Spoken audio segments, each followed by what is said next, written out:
ಒಂದು fuel tanker ರಕ್ತದಿಂದ ತುಂಬೋಗ್ಬಿಟ್ಟಿರುತ್ತೆ. ಆ 3 ಜನರಿಗೂ ಕಾಲಿರ್ಲಿಲ್ಲ, ಅವ್ರ ದೇಹ ಗಾಳಿಲಿ ತೇಲಾಡ್ತಾ ಇತ್ತು. ನನ್ನ ಪ್ರಕಾರ ಅವರು ಮನುಷ್ಯರೇ ಅಲ್ಲ, ಅವರು ದೆವ್ವಗಳು.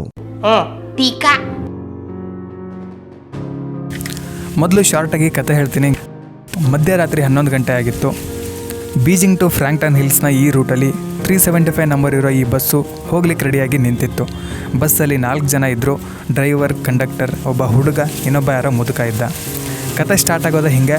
ಬಸ್ಸು ಅರ್ಧದರಲ್ಲಿ ಇರಬೇಕಾದ್ರೆ ಯಾರೋ 3 ಜನ ಕೈ ಮಾಡ್ತಾರೆ ಬಸ್ಗೆ, ನಮ್ಮನ್ನು ಹತ್ತಿಸ್ಕೊಳ್ಳಿ ಅಂತ.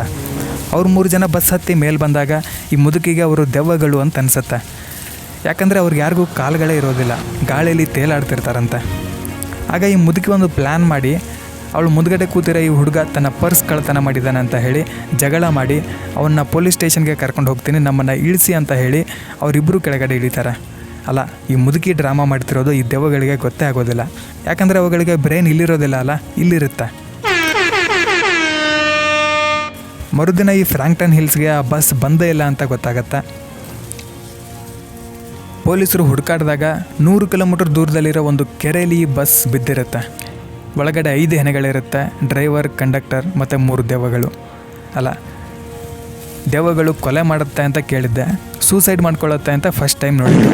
ಈಗ ಎಳೆಯಾಗಿ ಈ ಕಥೆ ಯಾಕೆ ಕಟ್ಟು ಕಥೆ ಅನ್ನೋದನ್ನು ವಿವರಿಸಿ ಹೇಳ್ತೀನಿ, ಗಮನ ಇಟ್ಟು ಕೇಳಿಸ್ಕೊಳ್ರಪ್ಪ. 14th ನವೆಂಬರ್ 1995 ರಾತ್ರಿ 11 ಗಂಟೆ ಹಾಗೆ ಬಸ್ ನಂಬರ್ 375 ತನ್ನ ಲಾಸ್ಟ್ ಸ್ಟಾಪ್ ಆದಂತಹ ಫ್ರಾಂಕ್ಟನ್ ಹಿಲ್ಸ್ ಕಡೆಗೆ ಹೊರಡುತ್ತಾ. ಮೊದಲನೇದಾಗಿ ಬೀಜಿಂಗ್ ಟು ಫ್ರಾಂಕ್ಟನ್ ಹಿಲ್ಸ್ನ ಈ ರೂಟಲ್ಲಿ 375 ನಂಬರ್ ಇರೋ ಯಾವ ಬಸ್ಸು ಇರಲಿಲ್ಲ. ಬೇರೆ ಬೇರೆ ಬಸ್ಗಳು ಈ ರೂಟಲ್ಲಿ ಓಡಾಡ್ತಿದ್ವು ಅನ್ನೋದು ನಿಜ. ಕೆಲವು ಬಸ್ಗಳಿಗೆ ಈ ಫ್ರಾಂಕ್ಟನ್ ಹಿಲ್ಸ್ ಕೊನೆಯ ಡೆಸ್ಟಿನೇಷನ್ ಆಗಿತ್ತು ಅನ್ನೋದು ನಿಜ. ಆದರೆ 375 ನಂಬರ್ ಇರೋ ಯಾವ ಬಸ್ಸು ಈ ರೂಟಲ್ಲಿ ಇರಲೇ ಇಲ್ಲ. ನ್ಯೂಸ್ ಪೇಪರ್ ಅವರೇನೆ ಸುಳ್ಳು ಸುದ್ದಿ ಪ್ರಿಂಟ್ ಮಾಡೋ ಈ ಕೆಟ್ಟ ಕಾಲದಲ್ಲಿ ಅವ್ರು ಹೇಳದೇ ಇರೋ ಕಥೆನೂ ಕೂಡ ಅವರೇ ಹೇಳಿದ್ದಾರೆ ಅಂತ ಅವ್ರ ತಲೆ ಮೇಲೆ ಕಾಗೆ ಕೂರಿಸೋ ನಮ್ಮ ಕಥೆಗಾರರ ಧೈರ್ಯನ ಮೆಚ್ಕೊಳ್ಳೇಬೇಕು. ಇವ್ರು ಹೇಳೋ ಪ್ರಕಾರ ಬೀಜಿಂಗ್ ಈವ್ನಿಂಗ್ ನ್ಯೂಸ್ ಅನ್ನೋ ಒಂದು ನ್ಯೂಸ್ ಪೇಪರ್ ಈ ವಿಷಯನ ಪ್ರಿಂಟ್ ಮಾಡಿತ್ತಂತ. ಇನ್ವೆಸ್ಟಿಗೇಟರ್ಸ್ ಹೋಗಿ ಚೆಕ್ ಮಾಡಿದಾಗ ಈ ಥರದ ಯಾವ ನ್ಯೂಸನ್ನು ಆ ನ್ಯೂಸ್ ಪೇಪರ್ ಅವರು ಪ್ರಿಂಟೇ ಮಾಡಿರಲಿಲ್ಲ. ಅಷ್ಟೇ ಅಲ್ಲ, ಈ ನ್ಯೂಸ್ ಪೇಪರ್ ಅವರು ಗವರ್ನಮೆಂಟ್ ಆರ್ಡರ್ ಪ್ರಕಾರ ಪಬ್ಲಿಕ್ ಸರ್ವಿಸ್ ಅನೌನ್ಸ್ಮೆಂಟ್ ಮಾಡಬೇಕಾಗಿ ಬಂತು. ಅಂದರೆ ಅಡ್ವರ್ಟೈಸ್ಮೆಂಟ್ ಥರ, ನಾವು ಈ ಥರದ ಯಾವ ನ್ಯೂಸನ್ನು ಪ್ರಿಂಟ್ ಮಾಡಿಲ್ಲ, ಇದೆಲ್ಲ ಕಟ್ಟು ಕಥೆ, ಇದನ್ನು ನಂಬಲಿಕ್ಕೆ ಹೋಗಬೇಡಿ ಅಂತ ಅಫಿಷಿಯಲ್ ಆಗಿ ಪ್ರಿಂಟ್ ಮಾಡಿ ಜಾಗೃತಿ ಮೂಡಿಸಬೇಕಾದಂಥ ಪರಿಸ್ಥಿತಿ ಬಂತು.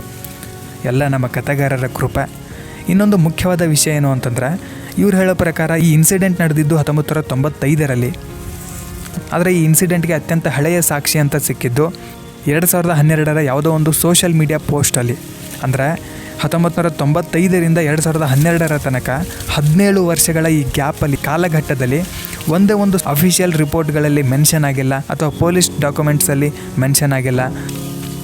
ಅದೂ ಬೇಡ, ಯಾವುದಾದ್ರೂ ಒಂದು ಸಣ್ಣ ಲೋಕಲ್ ನ್ಯೂಸ್ ಪೇಪರಲ್ಲಾದರೂ ಇದ್ರ ಬಗ್ಗೆ ಯಾವುದರಲ್ಲೂ ಇಲ್ಲ. ಅಲ್ಲ, ಈ ಘಟನೆ ನಿಜವಾಗ್ಲೂ ನಡೆದಿರೋ ತಾನೇ ಇದ್ರ ಬಗ್ಗೆ ಮೆನ್ಷನ್ ಮಾಡಲಿಕ್ಕೆ.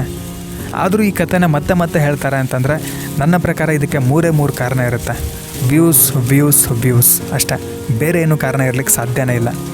ಲಕ್ಷಾಂತರ ಜನ ಸಬ್ಸ್ಕ್ರೈಬರ್ಸ್ ಇರೋ ದೊಡ್ಡ ಯೂಟ್ಯೂಬರ್ಸ್ಗಳೇ ಇಂಥ ಕಥೆಗಳು ನಿಜ ಅಂತ ಹೇಳಿ ಸ್ಪ್ರೆಡ್ ಮಾಡೋದನ್ನು ನೋಡಿದ್ರೆ ನಿಜವಾಗ್ಲೂ ಬೇಜಾರಾಗುತ್ತೆ.